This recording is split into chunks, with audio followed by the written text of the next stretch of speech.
میرے نہایت والد احترام معزز سامعین کرام،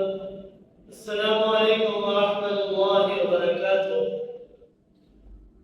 آج کی اس بابرکت جمعہ المبارک کی نشست میں مجھے آپ حضرات کے سامنے اس عنوان پر نقشائی کرنے کی سعادت حاصل ہوئی ہے۔ وہ عنوان ہے حسن اخلاق، نرم لہجہ۔ میں دعا کو اللہ رب العزت کی بارگاہ سے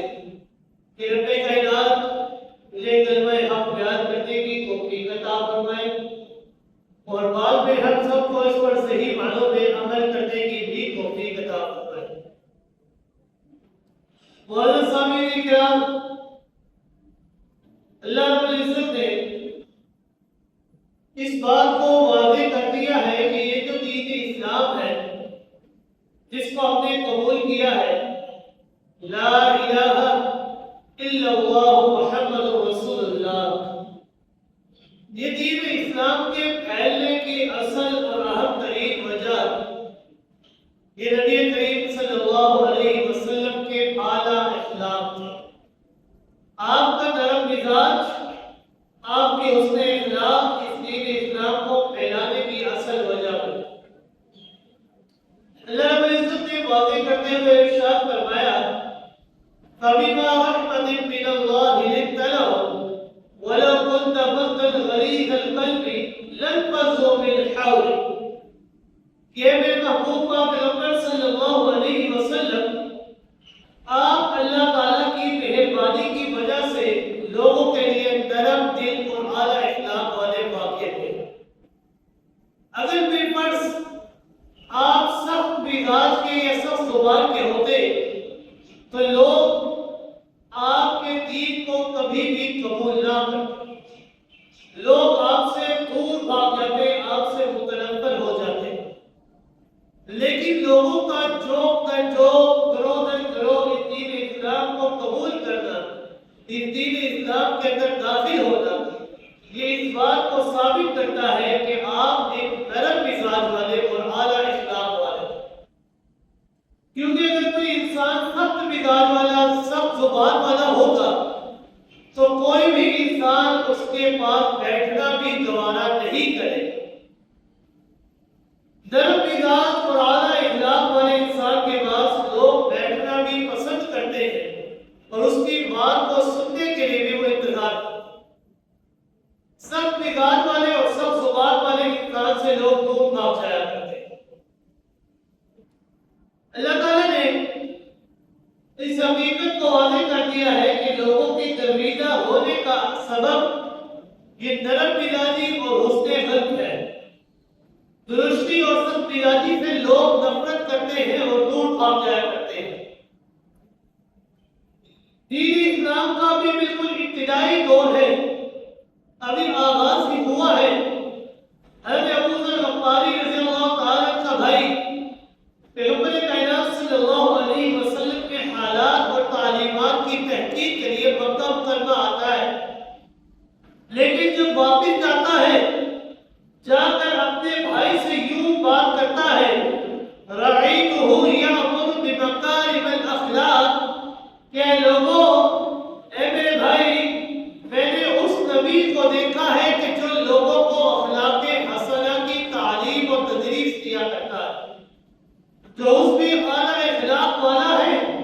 اور لوگوں کو بھی اعلیٰ اخلاق کی تعلیم اور تربیت کیا کرتا ہے۔ اسی طرح نجاشی شاہ حبشہ کے دربار میں جب سیدنا جعفر طیار رضی اللہ تعالیٰ عنہ نے تقریر فرمائی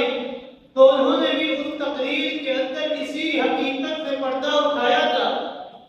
کہ ہم لوگ اخلاقی پستی کا شکار تھے،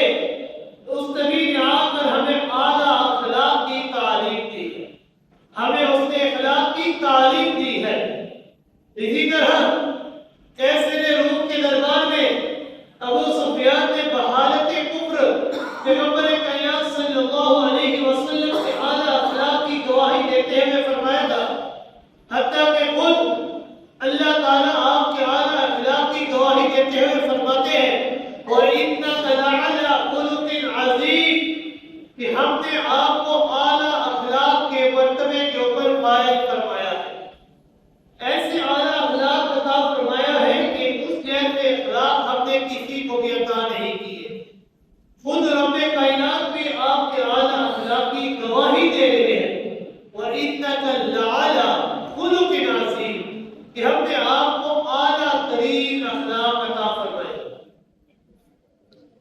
پیغمبر کائنات صلی اللہ علیہ وسلم کا ایک کام تزکیہ نفس بھی تھا، یعنی آپ صلی اللہ علیہ وسلم صرف خود اعلیٰ اخلاق والے نہیں تھے، بلکہ آپ صلی اللہ علیہ وسلم اپنے ساتھ ساتھ اوروں کو بھی اعلیٰ اخلاق کی تعلیم دیا کرتے تھے، ان کے نفوس کا تزکیہ فرماتے، ان کے کردار کی صفائی کرتے، انہیں اعلیٰ اخلاق کی تعلیم و تربیت دیا کرتے تھے۔ جس طرح آپ کے اخلاق اعلیٰ تھے، اسی طرح آپ کا ایک کام تزکیہ نفس بھی تھا کہ اپنے ساتھ ساتھ اوروں کے بھی اخلاق کو اعلیٰ بناتے۔ چنانچہ ایک موقع پر آپ صلی اللہ علیہ وسلم نے ارشاد فرمایا، خیارکم احسنکم خلقا،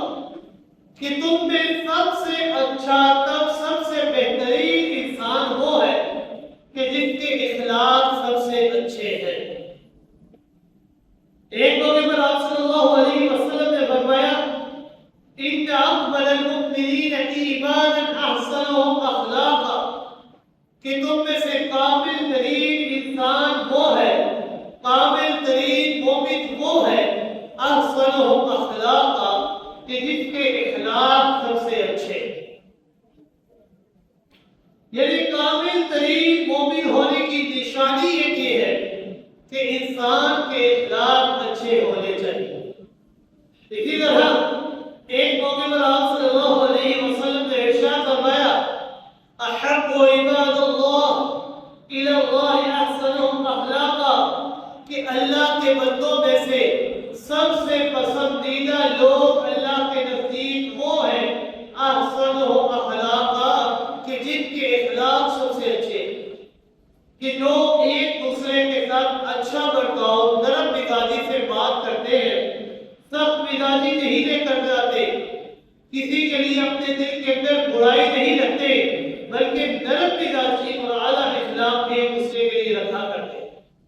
زبان بھی اعلیٰ اور نرم مزاجی کے ساتھ بھی ایک دوسرے سے بات کیا کرتے۔ یہ بات پیغمبر کائنات صلی اللہ علیہ وسلم نے ارشاد فرمایا کہ بعض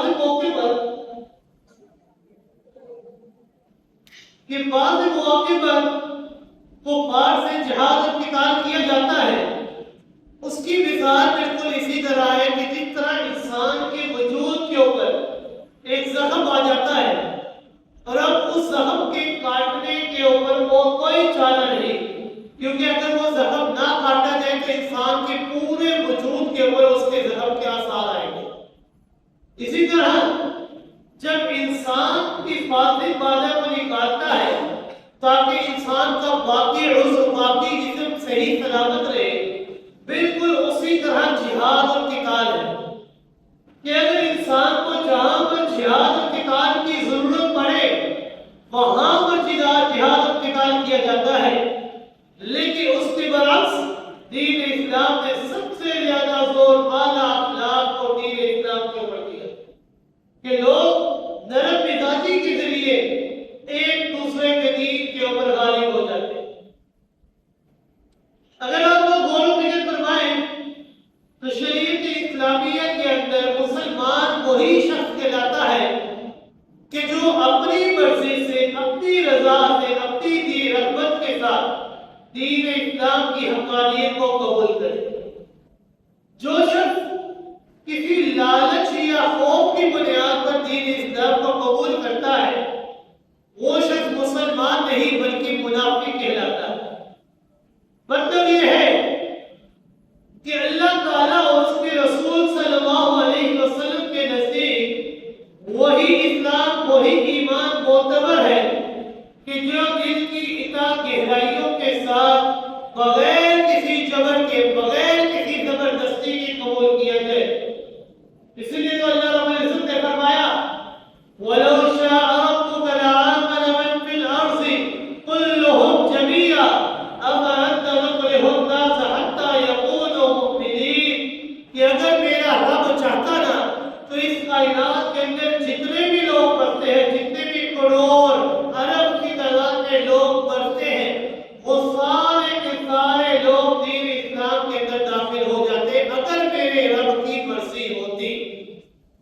کیونکہ اگر رب کی چاہت ہو تو کوئی انسان اپنی مرضی نہیں کر سکتا۔ اگر میرا رب چاہتا تو سارے کے سارے لوگ دین اسلام کے اندر داخل ہو جاتے، لیکن میرے رب کی مرضی اور منشا یہ ہے کہ اصل ایمان، اصل اسلام وہی معتبر ہے کہ جو انسان اپنی مرضی سے، اپنی دل کی آواز کے ذریعے اس کو قبول کرے، بغیر کسی جبر کے، بغیر کسی زبردستی کے جو اسلام قبول کیا جاتا ہے وہی اسلام، وہی ایمان معتبر ہوتا ہے۔ اس کائنات کے اندر آپ صلی اللہ علیہ وسلم اللہ کے آخری نبی اور برگزیدہ پیغمبر ہیں۔ انہوں نے اعلیٰ اخلاق کی تعلیم لوگوں کو دی ہے کہ اے لوگوں، اس اعلیٰ اخلاق کے ذریعے تم نے لوگوں کو دین اسلام کی دعوت دے دی۔ خود آپ صلی اللہ علیہ وسلم کے اخلاق کے متعلق رب کائنات نے فرمایا وَإِنَّكَ لَعَلَىٰ خُلُقٍ عَظِيمٍ، کہ ہم نے آپ کو اعلیٰ اخلاق کے اوپر فائز فرمایا ہے، کہ آپ سے بڑھ کر اعلیٰ اخلاق کسی کے بھی نہیں۔ یہ جو دین اسلام پھیلا ہے، اس کی پھیلنے کی اصل وجہ بھی یہ اسلام ہے کہ آپ کی نرم مزاجی، آپ کے اعلیٰ اخلاق اس دین اسلام کو پھیل جانے کی اصل وجہ بنے ہیں، اصل سبب بنے ہیں۔ ربیع الثانی 9 ہجری میں قبیلہ طے کا ایک بہت بڑا وقت، اس کے کچھ آدمی اور مویشی گرفتار ہو جاتے ہیں۔ ان گرفتار کیے ہوئے لوگوں کو اور مویشیوں کو پیغمبر کائنات صلی اللہ علیہ وسلم کی خدمت میں پیش کیا جاتا ہے، اور انہی قیدیوں کے اندر حاتم طائی، جو کہ اپنی صحابت کے لحاظ سے بڑا مشہور ہے، آج بھی اس کا نام دیا جاتا ہے امیر لوگوں کے اندر، کہ اس کی ثقافت بہت زیادہ تھی۔ ان قیدیوں کے اندر حاتم طائی کی بیٹی سلمانہ بھی موجود تھی۔ جب اس کا بھائی عدی بن حاتم جو تھا وہ ملک شام کی طرف بھاگ گیا تھا، پیغمبر کائنات صلی اللہ علیہ وسلم نے ان قیدیوں کا جب معائنہ فرمایا، دیکھا تو دیکھتے ہیں کہ ان قیدیوں کے اندر ایک لڑکی بھی ہے جو کہ پرہنہ سر، اس کے سر کے اوپر کوئی دوپٹہ نہیں، کوئی پردہ نہیں تھا۔ آپ صلی اللہ علیہ وسلم نے فوراً اپنی چادر مبارک اتار دی اور ایک صحابی کو حکم دیا کہ جاؤ یہ چادر اس یہودی عورت کو دے دو۔ صحابہ کرام بڑے حیران، عرض کیا یا رسول اللہ صلی اللہ علیہ وسلم، یہ تو خاتم النبیین پیغمبر کی مبارک چادر ہے، یہ تو آقا دو جہاں صلی اللہ علیہ وسلم کی مبارک چادر ہے، اور وہ عورت جو ہے وہ کافرہ ہے، مشرکہ ہے۔ آپ صلی اللہ علیہ وسلم نے فرمایا کہ اے صحابہ، بیٹی تو آخر بیٹی ہوتی ہے، چاہے وہ کافر کی کیوں نہ ہو، بیٹی تو بیٹی ہوتی ہے۔ بعد اللہ آپ صلی اللہ علیہ وسلم نے اس لڑکی کو اپنے پاس بلایا تو وہ لڑکی عرض کرنے لگی کہ پیغمبر کائنات صلی اللہ علیہ وسلم نے مشہور زمانہ صحیح سردار حاتم طائی کی بیٹی ہو، میرا باپ جو تھا بڑا ہی رحم دل تھا، بڑا ہی نرم دل کا مالک تھا، اس کے بعد جو بھی کوئی چیز دینے کے لیے آتا میرا باپ اسے دے دیا کرتا تھا، لیکن اب میرا باپ جو ہے، جو میرا کفیل تھا وہ فوت ہو چکا ہے، اور اب جو میرا خبرگیر تھا، میرا کفیل تھا، میرا بھائی عدی بن حاتم، وہ مجھے چھوڑ کر مجھے ملک شام کی طرف واپس بھاگ گیا ہے، لہذا اب میرا خبرگیر کوئی بھی نہیں ہے۔ تو آپ صلی اللہ علیہ وسلم نے اس بچی کی درخواست پر اسے نہ تو صرف آزاد فرمایا، بلکہ آپ صلی اللہ علیہ وسلم نے اسے زاد راہ بھی عطا کیا، سواری کے لیے ایک گھوڑا بھی عطا فرمایا، اور آپ صلی اللہ علیہ وسلم نے 2 صحابہ کرام کی ڈیوٹی بھی لگائی کہ صحابہ کرام جاؤ اس لڑکی کو، سلمانہ کو اس کے گھر بخیر و عافیت چھوڑ کر، یعنی اتنے اعلیٰ اخلاق کہ آپ صلی اللہ علیہ وسلم نے ایک کافرہ، ایک مشرکہ عورت کے لیے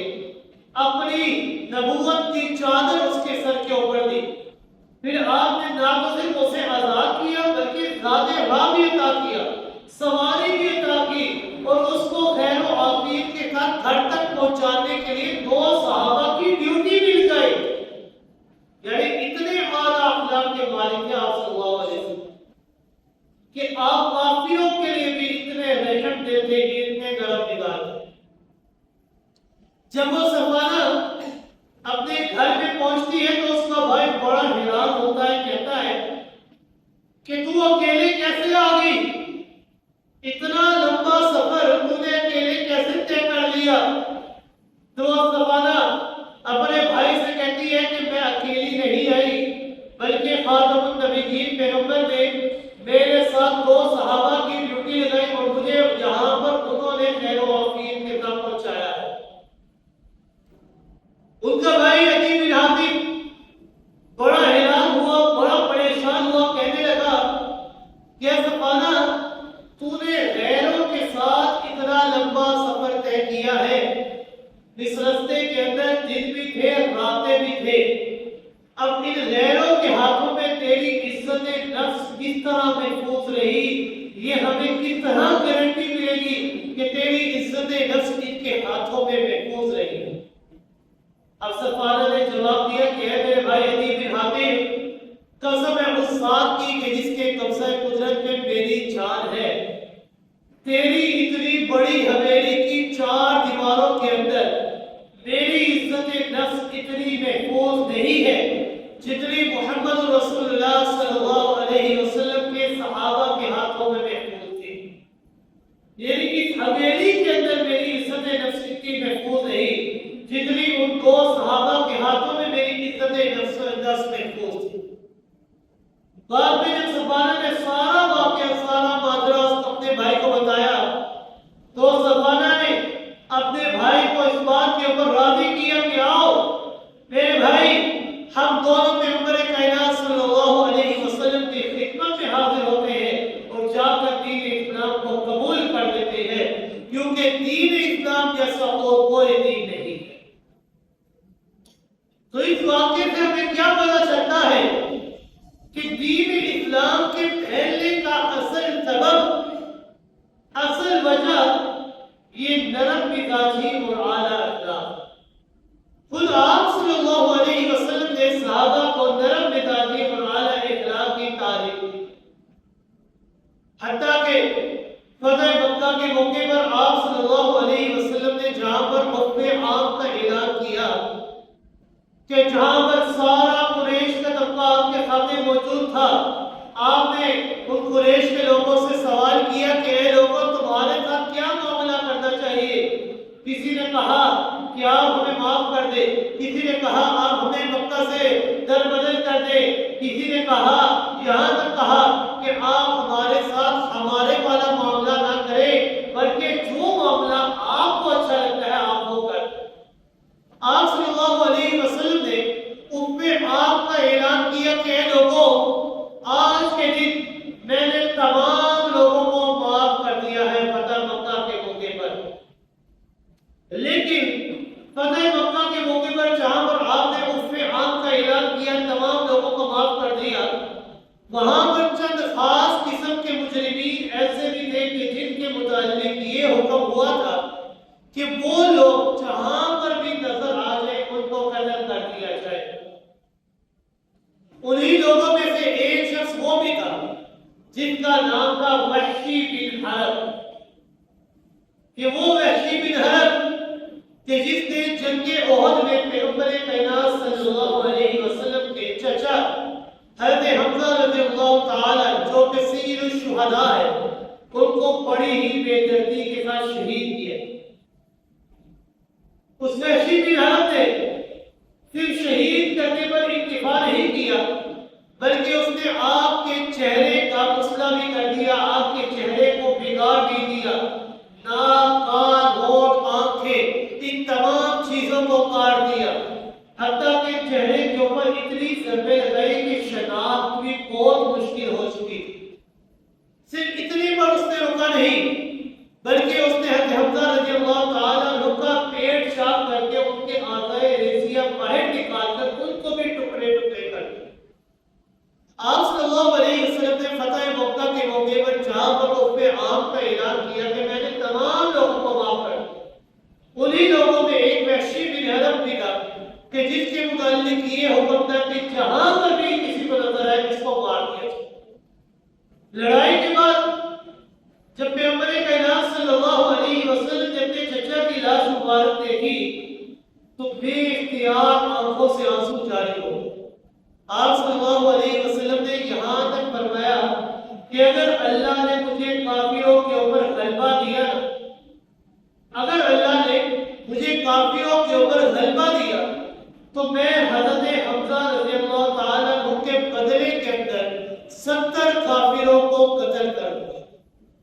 یعنی اتنی تکلیف، اتنا دکھ آپ کو پہنچا تھا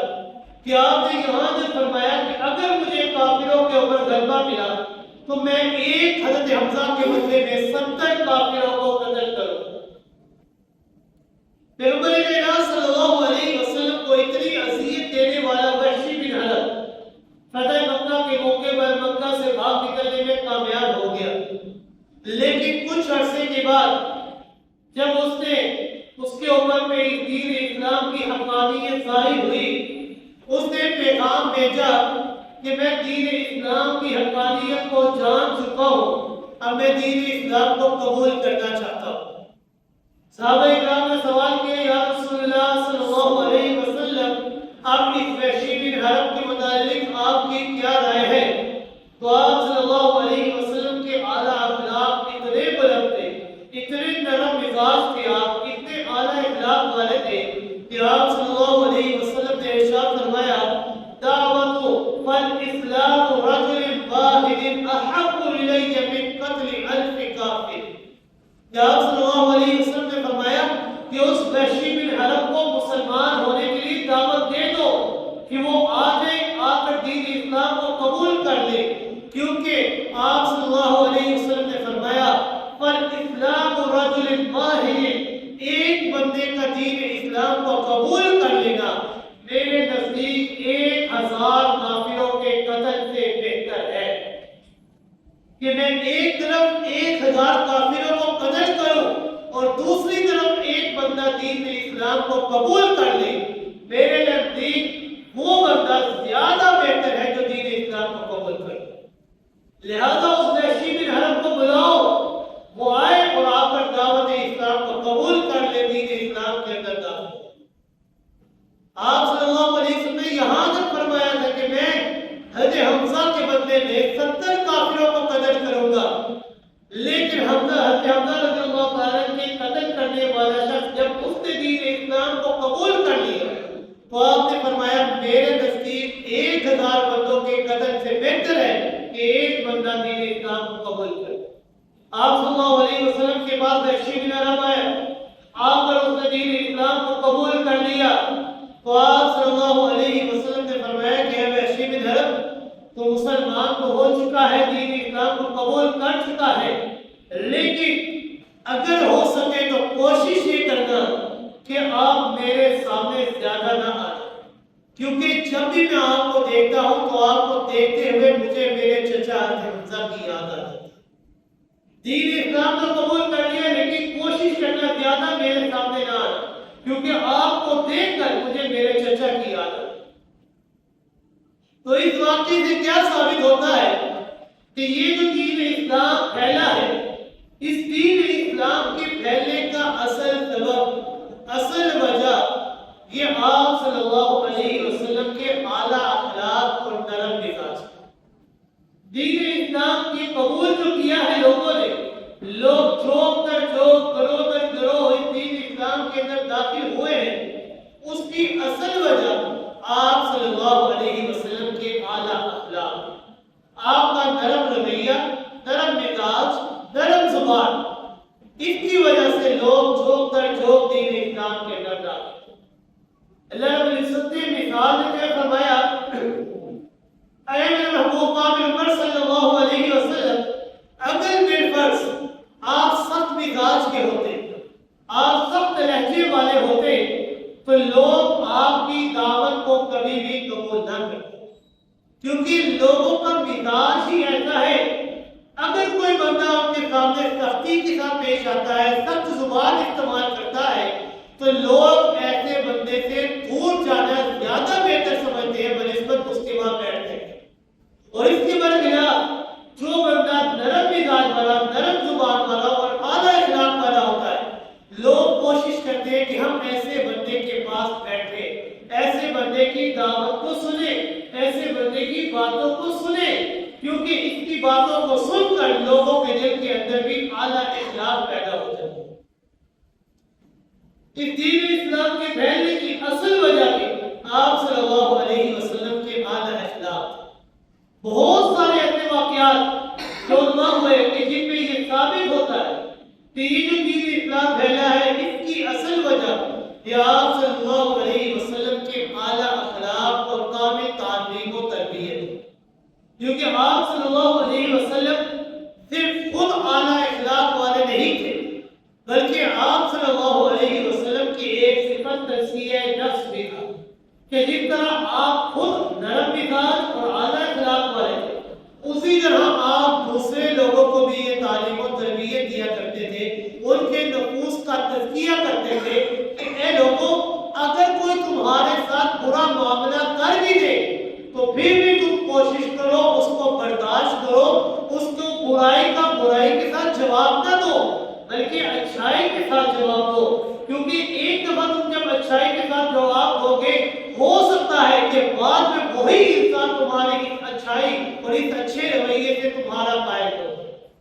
تمہاری دعوت کو تمہارے دین کو قبول کر۔ اسی لیے آپ صلی اللہ علیہ وسلم لوگوں کے نفوس کا تزکیہ کرتے تھے، لوگوں کو یہ تعلیم و تربیت دیا کرتے تھے کہ اے لوگوں، تم نے ایک دوسرے کے ساتھ اچھا معاملہ، اچھا رویہ اختیار کرنا ہے، کسی کے ساتھ کوئی برا معاملہ نہیں۔ حتیٰ کہ ایک موقع پر آپ صلی اللہ علیہ وسلم کے پاس ایک یہودی آیا، سائل آئے، زید بن سانہ، وہ کہتے ہیں کہ میں نے نبیوں کی علامتوں میں سے تمام علامتیں آپ صلی اللہ علیہ وسلم کے اندر دیکھ لی کہ نبوت کی جتنی علامتیں تھیں میں نے ساری کی ساری دیکھ لی ہیں سوائے دو علامتوں کے۔ ایک علامت کہ آپ کا حلم، آپ کا صبر آپ کے غصے کے اوپر غالب ہے، اور دوسرا کہ آپ کے ساتھ کوئی جتنا مرضی برا معاملہ کر دے، کوئی جتنی مرضی بد اخلاقی کے ساتھ پیش آئے، تب بھی آپ کا تحمل کے اندر، آپ کے صبر کے اندر اور زیادہ زیادتی ہو۔ یہ دو صفات ہیں جو میں نے ابھی تک آپ میں نہیں دیکھی۔ کہتے ہیں کہ میں ان دو علامتوں کے امتحان کا موقع تلاش کر رہا تھا کہ کوئی موقع مجھے ملے اور میں یہ دو علامتیں آپ صلی اللہ علیہ وسلم کے اندر دیکھوں۔ حتیٰ کہ زید بن سانہ کہتے ہیں کہ میں ایک دن آپ صلی اللہ علیہ وسلم کی مجلس میں تشریف فرما تھا کہ ایک بدوی سائل آیا اور اس نے کہا آپ صلی اللہ علیہ وسلم سے کہ ہے سالی کی شکایت کرنا، کہا کہ میرے محبوب پاک اکرم صلی اللہ علیہ وسلم ہمارے علاقے کے اندر قحط سالی ہے، تو میں آپ کے پاس یہاں پر آیا ہوں اپنے لیے اور اپنی قوم کے لیے کچھ مانگنے کے لیے آیا۔ تو آپ صلی اللہ علیہ وسلم نے حضرت علی رضی اللہ تعالیٰ کی طرف دیکھا، حضرت علی نے فرمایا کہ اے میرے محبوب پاک اکرم صلی اللہ علیہ وسلم ابھی تو کچھ بھی موجود نہیں ہے، جو تھا سارا تقسیم ہو چکا ہے، کچھ بھی ہمارے پاس موجود نہیں۔ زید بن سانہ کہتا ہے کہ میں نے جب یہ منظر دیکھا تو میں نے فوراً پیشکش کر دی کہ آپ صلی اللہ علیہ وسلم اگر آپ مجھے وقت معین کے اوپر اتنی کھجوریں دے دیں تو میں اس سائل کی مدد کرنے کے لیے تیار ہوں۔ تو آپ صلی اللہ علیہ وسلم نے کہا ٹھیک ہے، اس وقت میں آپ کو اتنے معین پر اتنی چیزیں، اتنی کھجور عطا کر دوں گا، اتنی کھجوریں دے دوں گا۔ چنانچہ اس یہودی نے، زید بن سانہ نے 80 مسقال سونا دے دیا کہ جاؤ بدوی سائل، جا کر اپنے اور اپنے قوم کے لوگوں کی مدد کر۔ وہ سونا لے کر بدوی چلا گیا۔ زید کہتا ہے کہ جب کھجوروں کی ادائیگی کا وقت آ گیا، 2-3 دن باقی رہ گئے تھے، حضور اکرم صلی اللہ علیہ وسلم صحابہ کی ایک جماعت میں کسی جنازے کے اندر تشریف فرما تھے۔ جنازے سے فارغ ہو جانے کے بعد آپ صلی اللہ علیہ وسلم ایک دیوار کے ساتھ ٹیک لگائے ہوئے بیٹھے ہوئے، تو میں آیا، فوراً آپ صلی اللہ علیہ وسلم کی چادر مبارک کو کھینچا اور بڑی سخت مزاجی کے ساتھ، بڑے سخت لہجے کے ساتھ میں نے کہا کہ آپ میرا قرضہ کیوں ادا نہیں کرتے؟ ابھی قرضے کی ادائیگی کے اندر 2-3 دن باقی تھے، لیکن میں نے آپ کی چادر کو کھینچا بڑی سخت مزاجی سے، آپ صلی اللہ علیہ وسلم سے کہا کہ آپ میرا قرضہ کیوں نہیں ادا کرتے؟ اللہ کی قسم میں تم سب اولاد عبد المطلب کو جانتا ہوں کہ تم سب کے سارے قرضے کی ادائیگی واپس نہیں کیا کرتے تھے، قرضے کو واپس نہیں کیا کرتے۔ سیدنا فاروق اعظم رضی اللہ تعالیٰ نے جب مجھے دیکھا دیکھا نا تو کہنے لگے اے دشمن خدا یہ کیا بکواس کر رہے ہو؟ اللہ کی قسم اگر مجھے آپ صلی اللہ علیہ وسلم کا ڈر نہ ہوتا تو میں تیرا سر تن سے جدا کر دیتا، تیری گردن تیرے وجود سے جدا کر دیتا۔ سیدنا فاروق اعظم رضی اللہ تعالیٰ فرماتے ہیں کہ میں آپ صلی اللہ علیہ وسلم کو دیکھ رہا تھا کہ آپ صلی اللہ علیہ وسلم مسکرا رہے تھے، تبسم فرما رہے تھے۔ سیدنا فاروق اعظم رضی اللہ تعالیٰ سے آپ صلی اللہ علیہ وسلم نے فرمایا کہ اے عمر آپ کو ایسا نہیں کرنا چاہیے تھا، آپ کے لیے یہ بات نہیں تھی، آپ کا حق ہے یہ تھا کہ آپ مجھے اچھی طرح ادا کرنے کا حکم دیتے اور اس بندے کو اچھی طرح مانگنے کا حکم دیتے کہ آپ اچھے لہجے کے ساتھ مانگو، اور آپ مجھے تعلیم دیتے کہ آپ اچھی طرح اس کا حق اس کو واپس دیں۔ آپ صلی اللہ علیہ وسلم فرمایا کہ اے عمر رضی اللہ تعالیٰ جائیے جا کر اس کا حق ادا کر دیجئے اور ساتھ ہی ساتھ اس کو 20 سال کھجور زیادہ دے دینا۔ زید کہتے ہیں کہ میں سیدنا فاروق اعظم رضی اللہ تعالیٰ کے ساتھ جب جا رہا تھا کھجور لینے کے لیے تو میں نے سوال کیا کہ یہ جو آپ صلی اللہ علیہ وسلم نے 20 سال زیادہ دینے کا حکم دیا ہے یہ کیوں دیا ہے؟ تو سیدنا فاروق اعظم رضی اللہ تعالیٰ فرمانے لگے کہ یہ جو آپ کو ہم نے سے کھجوریں دینی تھی یہ تو آپ کا بدلہ تھا جو آپ نے 80 مثقال سونا دیا تھا، اس کے بدلے میں آپ کو کھجور اپنے وقت معین پر واپس دے دی، لیکن یہ جو 20 سال کھجور ہم زیادہ دے رہے ہیں یہ اس لیے کہ میں نے آپ کے ساتھ برا معاملہ پیش کیا ہے، میں آپ کے ساتھ سخت مزاجی سے پیش آیا ہوں، اسی لیے آپ صلی اللہ علیہ وسلم نے فرمایا کہ اے عمر اس کو 20 سال کھجور زیادہ دے دینا تاکہ آپ کا جو معاملہ اس کے ساتھ آپ نے کیا ہے سخت مزاجی سے پیش آئے ہیں اس کا بھی معاملہ برابر ہو۔ زید بن ثابت کہتے ہیں کہ میں نے جب آپ صلی اللہ علیہ وسلم کی یہ بات سنی اور کھجور لے کر واپس ہوا تو میں آپ کی ان دونوں صفات کو دیکھ چکا تھا، نبوت کی تمام علامتوں کو میں نے دیکھ لیا، صرف یہ 2 علامتیں باقی تھی کہ آپ کا علم آپ کے غصے کے اوپر غالب ہے اور آپ کے ساتھ کوئی جتنا مرضی بد اخلاقی سے پیش آئے پھر بھی آپ کے تحمل کے اندر زیادتی ہوتی ہے، آپ اس کے ساتھ اچھا برتاؤ اچھے اخلاق میں پیش آتے ہیں۔ جب میں نے اپنا معاملہ دیکھا ابھی وقت معین کے اندر 2-3 دن باقی تھے، میں نے زیادتی کی تھی، آپ کے وجود سے چادر چھینی تھی، لیکن پھر بھی آپ صلی اللہ علیہ وسلم کے اخلاق کے اندر اور زیادہ اضافہ ہوا، آپ نے مجھے میرے مانگنے سے زیادہ مجھے عطا کیا۔ تو زید بن ثابت کہتے ہیں کہ میں فوراً مکہ سے باہر نکلا اور آ کر غسل کیا اور پھر آپ صلی اللہ علیہ وسلم کی مجلس میں حاضر ہوا اور آپ پر عرض کرنے لگا یا رسول اللہ صلی اللہ علیہ وسلم اپنے دست مبارک کو آگے کیجئے، میں آپ کے دست مبارک کے اوپر ہاتھ رکھ کر بیعت کرنا چاہتا ہوں، اس دین اسلام کو قبول کر لینا چاہتا ہوں۔ پھر زید بن ثابت نے دین اسلام کو قبول کیا۔ تو یہ جو دین اسلام ہے اس کے پھیلنے کا اصل سبب، اس کے پھیلنے کی اصل وجہ یہ انسان کے اعلیٰ اخلاق، انسان کا اچھا رویہ ہے۔ جتنے آپ کے اخلاق اچھے ہوں گے اتنا ہی دوسرا بندہ آپ کے اخلاق کو دیکھ کر متاثر ہوگا۔ اس لیے اللہ رب العزت نے اور آپ صلی اللہ علیہ وسلم نے فرمایا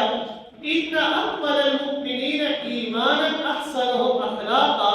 کہ تم میں سے سب سے کامل ترین مومن وہ ہے